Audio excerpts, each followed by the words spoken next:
سبحانك يا لا إله إلا أنت الغوث الغوث خلصنا من النار يا ذا الجلال والإكرام يا أرحم الراحمين. اللهم إني أسألك باسمك يا الله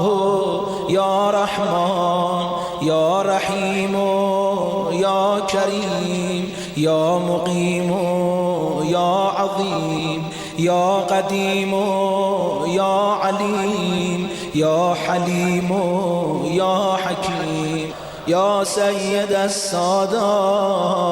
يا مجيب الدعوات يا رافع الدرجات يا ولي الحسنات يا غافر الخطيئات يا معطي المسألات يا قابل التوبات يا سامع